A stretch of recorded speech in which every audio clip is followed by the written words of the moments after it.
Hey, Rolling Out family, this is your man Precise here with Megan McCarthy, showrunner for Bear Brick. How are you today? I'm great. Thanks, Eddie. Thank you so much.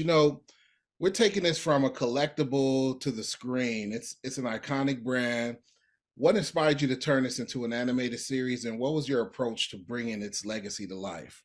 Sure. This was something that the folks at DreamWorks had the foresight to realize had something there that could translate into really great storytelling. I mean, like you said, it's this incredible iconic brand that people are already super interested in. And so why not expand out of that?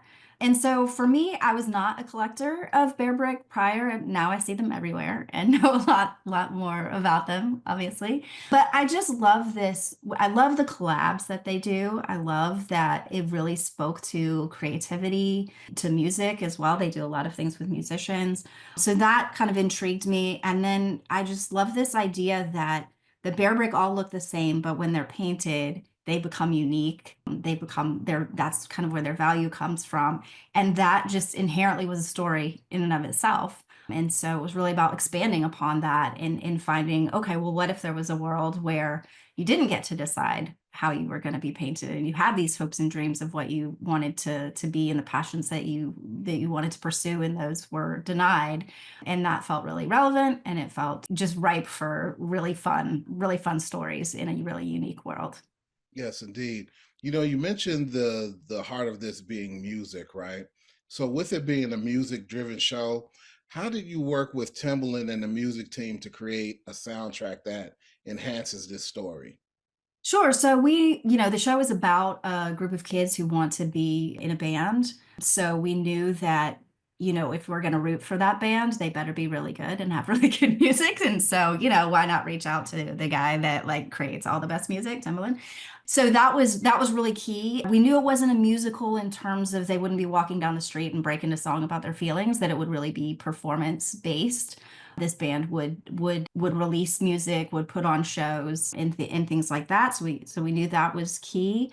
And so as we wrote each episode, we would think about what performance would happen or what music would they release or kind of what sort of fantasy sequence that reflects the kinds of songs that they're doing would be.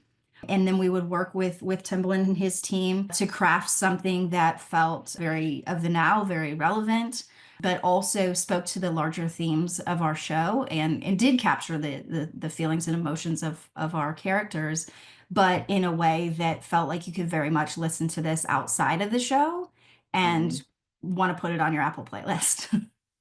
Definitely. Well, I'm hoping so, and Timbaland is the right person to get for that, 100%. I want to go back to something you touched on, and that's the idea of that painted on look determining a person's future. It's a unique concept. How do you and your team craft the rules of this world while keeping it engaging for young audiences? Sure. We spent a lot of time on that, a lot of time on the world building and making sure that though we had these characters that were all the same design and sort of in terms of their shape, that they all still had really unique, recognizable, iconic looks based on kind of what their profession would be, or if they were students, or once we got to the band and what their outfits would be, making those all feel really unique and special. So we did spend a lot of time really crafting what the characters would look like so that you would really engage with them, that you would be excited to spend time with them and that they felt very three-dimensional, even though a lot of them is not three-dimensional, it's painted on. Indeed. So, we're talking about that. And also, this Bearbrick delivers powerful messages about empowerment, self expression. How did you ensure that these messages were effectively woven into the storytelling while keeping the show fun and Yeah. entertaining?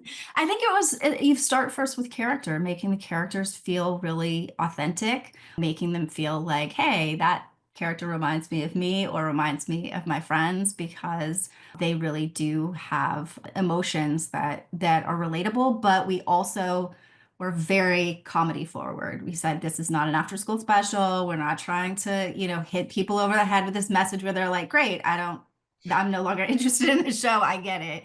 So comedy was key, and comedy comes from the characters, but it also comes from how we've built the world. There's a lot of really silly runners based on the fact that there's painted on elements in this world. So in the school, there's lockers that are painted on. So in the background, you'll see a kid like trying to open their locker, but they can't because it's painted on.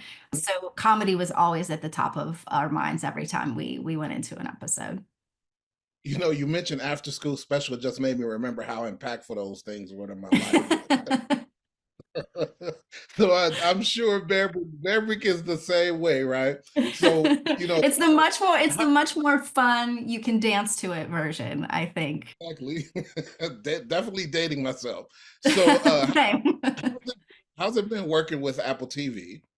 It's been fantastic. They were incredibly supportive of this right from the get-go. We all really were on the same page of the show that we wanted to make, the tone of the show that we wanted to make, that the style of music that we wanted to use. So it was really great. You know, you always get notes on things when you're making something, but that's important because you can really get too close to something and not see the forest for the trees. So they were really great at helping us just make the show better and stronger, and have been incredibly supportive. Definitely. Now, finally, dynamic first season. What can fans expect from Bear Brick, and are there any exciting developments on the horizon? I mean, we're really focused on this season, and I think that we've done a really good job of reaching a really satisfying conclusion in these 13 episodes. I love a cliffhanger. The episodes themselves have lots of cliffhangers, but it was really important to me that you end these 13 episodes feeling like, yes, I'm so glad that I watched that to the end. I got exactly what I was hoping to get in very unexpected ways. So yeah, the focus has just been right now on like nailing this and getting people really excited about it. Yes, Megan, thank you so much for joining Oh my us. gosh. Excited for you. I'm excited about this series. It's colorful and exciting. Thank you so much. I really appreciate that.